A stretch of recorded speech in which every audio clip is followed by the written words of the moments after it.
بسم الله الرحمن الرحیم. د خیبر ترجمان قدرمندو کتونکو السلام علیکم. سنګرخان یم او باور لرم چې روغ جوړ به یې، خوشحاله به یې. قدرمندو کتونکو دا وخت موږ سره د چارسدې د ان 24 د 24 ایم این اے ملک انور تاج صاحب ناست دی. د هغوی سره به نن خبرې کوو. ملک صاحب موږ له د وخت راکولو ډېره زیاته مننه. مهرباني. مونږ به ملک صاحب نه دا معلومات ترلاسه کوو چې دغه په 24 نومبر باندې چې د پاکستان تحریک انصاف کوم احتجاجي کال ورکړی عمران خان صاحب، ملک صاحب په هغې کې شمولیت نه دی کړی. معلوموو به چې د هغې څه وجه وه، چېرته کې و، ملک کې و، د ملک نه بهر و، څه وجوهات و. بیا د هغې نه تیر ځل چې دوی کله ایم این اے وو نو دوی پبلک ډے ایښې وه. دا ځل هغه پبلک ډے مسنګ ده، په دغې به خبرې کوو. او د هغې سره چې کوم ملکي سیاست په پاکستان تحریک انصاف د مذاکراتو طرف ته روان دی، بلکې مذاکرات ویلی کېږي چې مذاکرات شروع هم دي. نو ګورو به چې دغه مذاکرات د هغې څه دي، شرایط څه دي، کوم طرف ته روان دي. ملک صاحب اول خو راته ده ووایي چې په 24 نومبر باندې چې کوم د احتجاجي کال ورکړلی شوی و، نو تاسو په دغې کې احتجاج ته نه وی راغلي، چېرته کې وی؟ بسم الله الرحمن الرحیم. ټول نه مخکې سنګر خان ستا ډېره شکریه. دا کوېسچن بله ورځ ما له تنګې نیوز والا هم کړي وو، نصر الله خټک. خبره دې داسې ده چې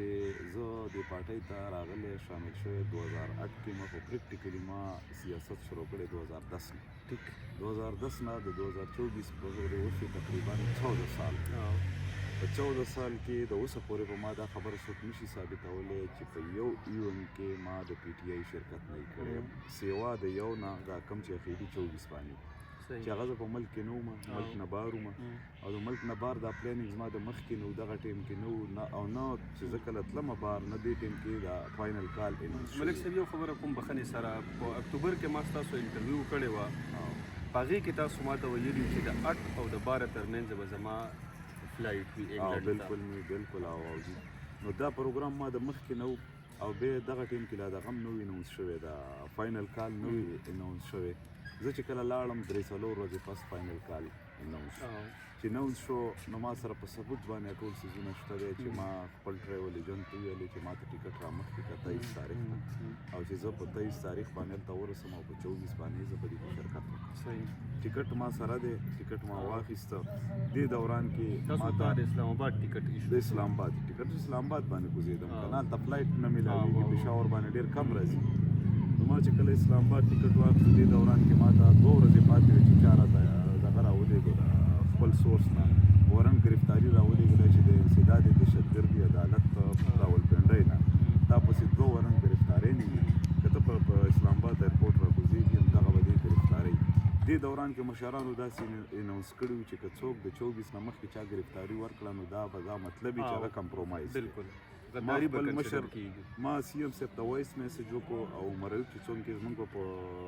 نېشنل اسمبلی کې اپوزیشن لیډر دی، هغه ته جواب دیو. ما هغه ته کال وکړو، رابطه مې ورسره وکړله چې ما خو 23 باندې ټیکټ اخیستی دی، او په 23 باندې ما په پېښور باندې چک کړه، په پېښور ما ته نه میلاویږي، نه په 22 میلاویږي، نه په 23 میلاویږي، او نه ما ته ارجنټ میلاویږي، چې میلاویږي د 28 پورې ټیکټ نشته پېښور ته. نو زه څه وکړم؟ ما ته ده وویل که زه درځم او بیا ګرفتار کړم، هسې نه چې بیا هغه بلیم په لیبل په ما ولګي چې ته کمپرومایز یې. نو هغه ما ته وویل چې داسې وکړئ چې دغلته احتجاج وکړئ، 10 ډاونینګ سټریټ کې احتجاج وکړئ، او هلته زلفي بخاري هم دی، هلته تنظیم دی، هغې سره رابطه وکړئ. زه لاړم، هغوی سره مې رابطه وکړله، زلفي بخاري سره، تنظیم سره، سکاټلینډ نه ملګري مې وو، هغوی راپسې باقاعده یو ډبه راوستله، د هغه ځای نه زه برمنګم کې وم، او هغوی سره ډبه کې رالم، او دغې سره د برمنګم نه هم کسان لوټ هم کې مې ملګرو ته کالونه وکړل. خو هلته ښه ښکلی احتجاج وشو، د 10 ډاونینګ سټریټ د وزیر اعظم د کور بالکل په یوه هغې سره موږ احتجاج وکړو، شرکت هم پکې وکړو. بیا هغه ویډیو فوټیج ما خپلو مشرانو ته هم راولېږل چې ما دلته شرکت وکړو، او ما دې دپاره نه، زه چونکې دې پارټۍ ما له ډېر عزت راکړی دی، نو دا ما فرض جوړېږي چې داسې یو ایونټ راشي نو پکار چې زه هغې کې شرکت وکړم. د هغې باوجود ما دې ځای نه شبقدر نه قافله خپله وتې ده، ما ګاډي کړي، ما سره کسان تللي دي، زما ټول ملګري تللي دي، او د اخري د ګولۍ چلېدو پورې هلته په موقع باندې موجود. نو د دې ځای نه زموږ مکمل موجودګي دغې ساله که زموږ د تنګي ملګري هم پکې وو د شب قدر ملګري هم پکې وو خو خبره دا ده چې سنگر خان به داسې چل دی چې په دې حلقه کې 4-5 کسان داسې دي زموږ په دې پی ټی آی کې چې خامخا په ما تنقید کوي په هر حالات کې کوي که زه تللی یم دا خبره ما بله ورځ هم وکړم بیا به چې دا وروسته روان دی که وروسته روان نه وي او منځ کې روان دی چې دا منځ کې روان دی که بیا په فرنټ باندې روان دی نو که بیا په ګولۍ په بل چا لګېدلی چې په دولې ونه لګېده نو هغه معاف کېده د هغوی په کتاب کې نشته په ما باندې بل یو بلیم هم کېږي چې دې نه مخکې د احتجاجونو کې شرکت نه دی کړی په ما دې څوک ثابته کړي چې ما شرکت نه دی کړی دا خبره دوه احتجاج داسې وو په 28 او په 4 باندې په 28 تاریخ باندې د پارټۍ طرف نه انسټرکشن دی چې ایم این ای او سېنیټر به په احتجاج کې شرکت نه کوي باوجود د هغې زه د دې ځای نه تللی ما قافله بولې ده زه صوابۍ پورې رسېدلی یم د پارټۍ لیډرشپ ما ته انسټرکشن کړي چې دغه ځای نشته او په 28 ما باندې مې اف آی آر کټ شو دی دهشتګردۍ بیا په 4 تاریخ باندې بیا کلیر او سټریک انسټرکشن چې څوک به مې زه په هغې باوجود صوابۍ پورې لاړم او ما ته شوکاز نوټس میسج دغه وکړو عمر ایوب صاحب او بیرسټر ګوهر صاحب که ته پنجاب ته راوښتې موږ به تا ته شوکاز نوټس تاسو صرف زما دپاره هم دا ټولې مینې دپاره خو پرسنلي زما په دغه باندې میسج وکړو زه د هغې باوجود په هغه په 4 تاریخ باندې ما باندې دهشتګردۍ مقدمه جوړه شوله په ما باندې اف آی آر کړ شو دا خبرې چې څوک کوي دا صرف په بدنیتۍ په بیس باندې کوي حقیقت ورته نه معلوم او افسوس ما له په دې خبره راځي چې بعضې ورکران ډېر کم داسې دي چې هغوی تربیت کې کمی دی موږ کوشش کوو چې دغه خلکو تربیت لږ شانتې ټیک کړو ځکه چې د مشر کشر عزت به کې او دا فیسبوک داسې څیز دی دا سوشل میډیا داسې څیز دی که نه چې دې کې ته د ستا خپل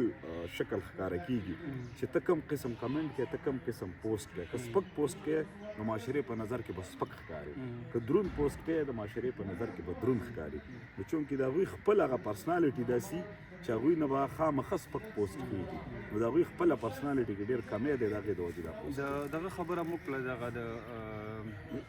چې ایم این ایز او سینیټرز به شمولیت نه کړي د دې تصدیق زه دا کولی شم شعیب شاهین صاحب د پاکستان تحریک انصاف د کور کمیټي ممبر هم دی او د پولیټیکل کمیټي ممبر هم دی نو په دې باندې ما د هغوی انټرویو کړې وه د هغوی هم دا خبره وه چې دغه کې ایم این ایز او سینیټر ځکه هغوی ته اجازت نشته د شمولیت چې 26 کنسټیټیوشنل امینډمنټ دی او هسې نه چې دا خلک دغې په بانه باندې غیب پلرلی شي او بله دا چې ما خو دا خبره مې مخکې منشن کړلی چې په اکتوبر کې ما ستاسو انټرویو کړې وه نو انګلند ته د هغه وخت نه ستاسو پلانینګ و دا نه وه چې تاسو د احتجاج له وجې نه بل ما ویزا ایکسپایر کېدله ما سره بس هغې بل اپشن او بل دا چې دغه ما خپله کتلي دي ستاسو چې دا کوم د شیډیول دی چې ستاسو د 23 نومبر د راتګ اسلام آباد ته چې کوم ټیکټ تاسو اخیستی و هغه ما کتلی دی بیا چې تاسو ته کوم دا وارنټ ګرفتاري دی د پنډۍ نه نو هغه ما په خپله باندې کتلې ده ریډ کړې مې ده ملک صاحب دغه بل طرف سوال طرف ته ځم چې تاسو تیر ټینیور کې یو پبلک ډے ایښې وه خلکه به راتلل ستاسو حجرې ته دلته کې به خبرې اترې کېدلې ترقیاتي کارونو باندې به د هغې به جایزه اخیستلې کېدله دا ځل دغه ورځ میسنګ ده وجه څه ده ګوره جي داسې خبره ده چې مکمل خو میسنګ نه دی اوس دی د تقریبا څه ټایم دی 12 بجې دي زه اوږده کې ناست یم تاسو هم راغلي نور څوک هم چې راځي هفتې په ورځ 12 پورې تقریبا څه کېنم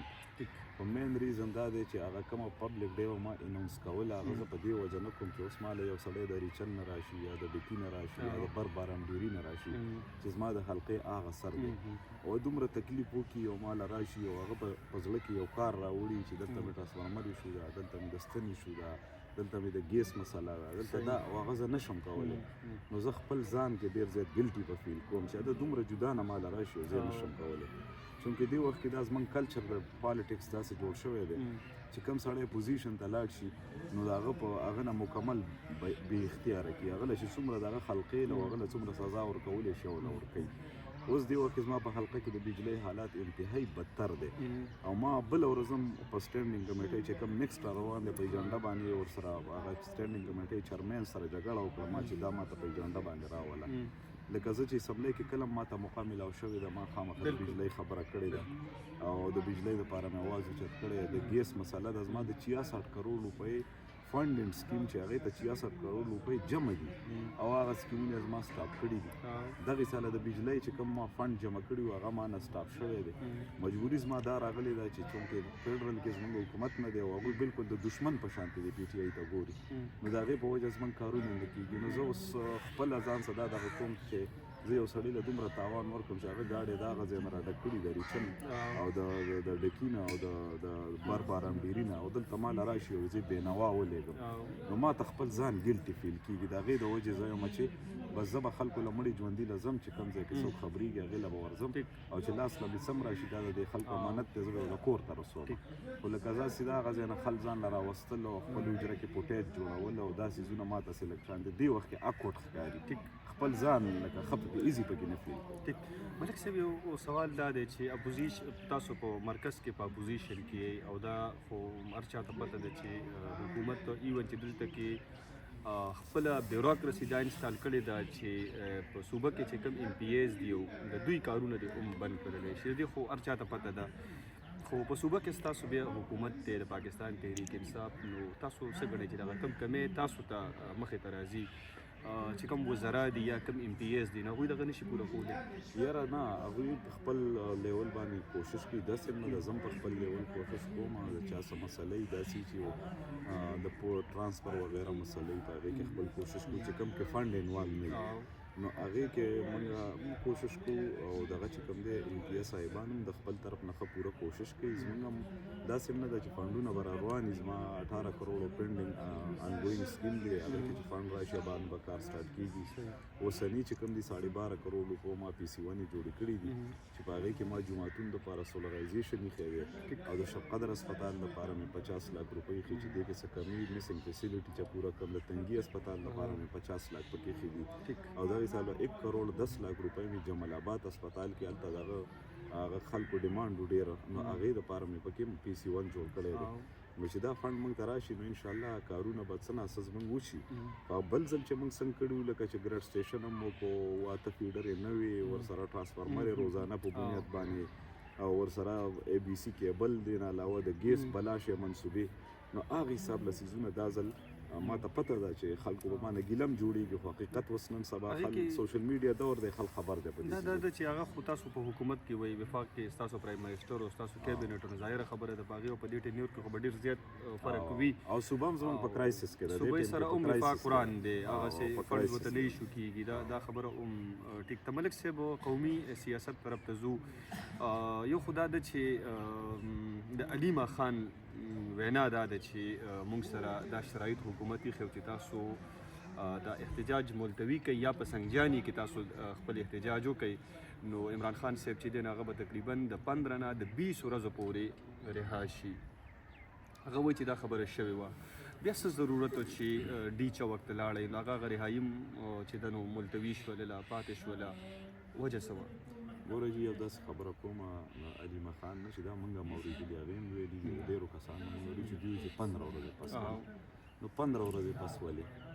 لکه دې کې داسې څه خبره وه چې 15 ورځې پس او بل په دې حکومت باندې او په دوی باندې ته اعتماد څنګه وکړي لکه دوی خو تا سره یو خبره وکړي دوی اول به اوسه پورې چغې وهلې چې موږ سره مذاکرات وکړي عمران خان مذاکراتي کمیټي اناونس کړه اوس ورسره مذاکرات نه هغوی انکاري شول نو د دوی په دې خبرو باندې هغه اعتماد ختم شوی دی زموږ چې د دې نه علاوه چې ته ما سره ښېګړه کې د هغې نه پس 88 اف آی آر یې تا نور ریکارډ کړی په عمران خان باندې بیا انسوګیس په موږ استعمال کې شیلنګ په موږ وکړې قتل موږ کې ګولۍ په موږ باندې وچلې او اف آی آر هم په موږ وکړې اف آی آر خو په کار چې په دې سټیټ باندې وشي په دې ریاست باندې وشي په دې حکومت باندې وشي نو باوجود د دې چې کم ظلم موږ سره وشي اف آی آر هم په موږ وشي نو په داسې سټیټ کې به خلکو بغاوت ته جوړېږي ملک صاحب د کمیټۍ ته چې کوم دا 2 پوینټس ایجنډا میلاو شوې ده په هغې کې یو دا و چې په 9 مئی باندې او د 26 نومبر په شپه باندې یا دغه احتجاج چې کوم شوی دی په دغه کې چې کوم د پاکستان تحریک انصاف د خلکو سره څه شوي دي په هغې باندې یو انډیپینډنټ جوډیشل کمیشن جوړ شي دویمه مطالبه دا و چې کوم پولیټیکل پریزنرز دي انکلوډینګ عمران خان خو بې ګناه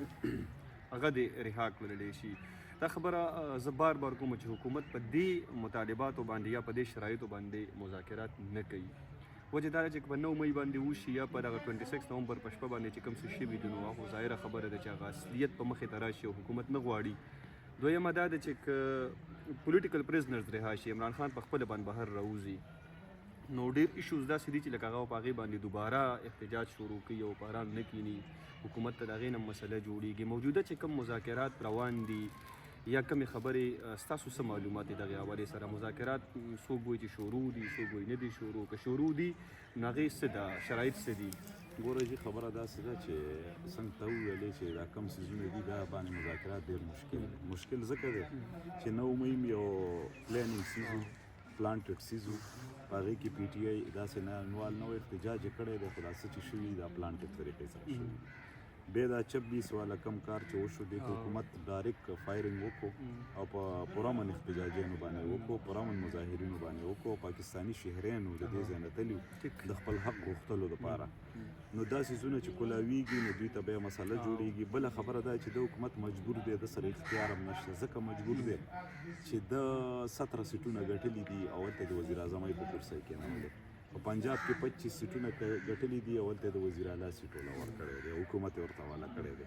نو دې د وجې دا ډېر زیات مجبوره دوی څخه خپل اختیار نشته. که دوی غواړي که نه چې موږ مذاکرات کوو، چې کله د هغه طرف نه ورته ګرین سیګنل نه وي میلاو شوی، دوی مذاکرات نشي کولی. مذاکرات باله کېږي چې کله هغوی ورته ووایي چې اوس مذاکرات وکړئ او موږ دله دا منډیټ درکړو. چې کومې پورې منډیټ نه وي ورکړی د مذاکراتو، نو دوی خپله مذاکرات نشي کولی. دوی سره څه شته نه دی. دوی باندې که کم کیس کولاوی دوی فیل دي، که کم سیس پې کولاوی دوی فیل دي، که کم عدالت ته پیځې دوی د الیکشن ټریبیونل دوی د اوسه پورې دا دی 8 میاشتې وشولې، د دې 9 میاشتې وشوې. قانون کې دا چې ودن 3 منت به الیکشن ټریبیونل فیصلې کوي او 6 منت کې به هغه ټولې ختمېږي د سپریم کورټه پورې. هغه اوسه پورې نشته، په هغې باندې لا اوسه پورې سټارټ یې وانخیستو. په اسلام آباد کې 3 حلقې کولاو شوې وې چې کولاوې دي، هغه پی ټي آی ګټلې کلیر مارجن سره. د راولپنډۍ هغه کمیشنر بیان به تاسو اورېدلی چې 53 سیټونه د پی کې او د پراوینشل اسمبلی او د نیشنل اسمبلی دا بالکل په 70 او 50 هزار لیډ باندې پی ټي آی ګټلي او موږ باندې په زوره بدل کړو. نو خبره داسې ده چې اوس لکه د عمران خان د خلاصي دپاره په کار دا ده چې لکه ډېر زیات ظلم ورسره وشو، 280 اف آی آر یې پرې وشوې، ډایرکټ 4 ډزه هغه په بدن کې ګولۍ لاړې. دین علاوه دغه پریس کانفرنسو په ذریعه دغه نه لیډرشپ ورکړی شو، بیټ یې په عین موقع باندې واخیستلی شو. الیکشن کمیشن ډېر نیګیټیو رول پلی کو، منډیټ ته واخیستی شو، هر څه ورسره وشول. خو کم از کم سټیټ الیکشن ته د احساس وکړي چې هر د ظلم هم یو انتهایی که نه یو بارډر وي، هغه سړی کراس کړي چې ته یو سړی تا دیوال ته کړي، نو چې دیوال ته دې کړي نو هغه به اخر څه کوي؟ هغه به جنګېږي بیا اخره کې. نو موږ یې هغه جنګ ته جوړ کړي. د دې سختو باوجود هغه په خپله باندې عمران خان کمیټي تشکیل کړله، هغې له پوره منډیټ ورکړو چې مذاکرات دې وشي. بالکل خو تیار دی چې مذاکرات وشي. خو اوس دلته کې بدقسمتي دا ده چې د حکومت چې کوم وزرا دي نو د هغوی داسې غیر سنجیده بیانونه دي چې یاره تاسو اول دا ووایئ چې معافي وغواړئ او بیا دا خبره چې یاره تاسو مخکې مونږ د غلو سره مذاکرات نه کولل، اوس ورته تیار یو. دا خو څه مسلکه خیز خبرې دي. نو داسې ده ملک صاحب، بل سوال طرف ته ځمه چې که فرض کا مذاکرات نه کېږي یا دغه کې څه پیشرفت نه کېږي، نو مخکې به څه سټریټجي پاکستان تحریک انصاف سره سیول ډیسوبیډینس چې کوم دغه کال دی، اپشن دی، غم موجود دی، بیا احتجاجي سیاست هم خلک وایي چې لکه د دوی ختم دی، خو زما ذاتي خیال دا دی چې ختم نه دی. نه احتجاجي دا ټول اپشن موږ سره دي. اول خبره ده چې خان صاحب د سیول نافرمانۍ خبره کړې ده چې کله هغه اناونس کړي په ټول ملک کې به سیول نافرماني شروع کېږي. بیا د هغې نه پس موږ سره دا هم شته دی چې بل اپشن هم دی او بیا تھرډ اپشن هم دی چې هغه تھرډ اپشن ته به دوی بالکل ټینګ نه کړی شي. خو موږ دا غواړو چې په کار دا ده چې د هغې نه مخکې دوی ځان په خپله راشي او کینی او اوسه پورې بیا سوالونه کول د مذاکراتو، چې مذاکرات وکړي او هغه مذاکرات وکړي چې څه حق یې هغه وشي. ما ته پته ده چې دوی خو ډېر زیات په هر یو سټیپ کې ګیرېږي، د مذاکراتو نه تښتي دا ځکه. خو نور الحمدلله زمونږ پی ټي آی دا لیډر د عمران خان ورسره کور کمیټي ده، ورسره پولیټیکل کمیټي ده، د هغوی څه ډیسیشن راځي په هغه ډیسیشن مطابق به ټول پاکستاني قوم هغې پسې ولاړ وي. ټیک ملک صاحب، موږ هم وخت راکړو، مصروفه وئ، ډېره زیاته مننه. قدرمندو کتونکو، تاسو دغه معلومات ترلاسه کړل په ملکي سیاست باندې، دغه چې زمونږ د 400 کومه حلقه ده د هغې په حوالې سره د ملک صاحب څه سټانس دی، احتجاج کې ولې شمولیت نه دی کړی، دوی باندې بې ځایه تنقید دی یا په حقیقت کې دوی د دغې مستحق دي، دغه ټول خبرې دغه جوابونه تاسو د هغوی نه واورېدل. بل پروګرام کې به لیدل کتل کېږي. تر هغه وخته پورې په لوی الله سپارم، خوشحاله اوسئ.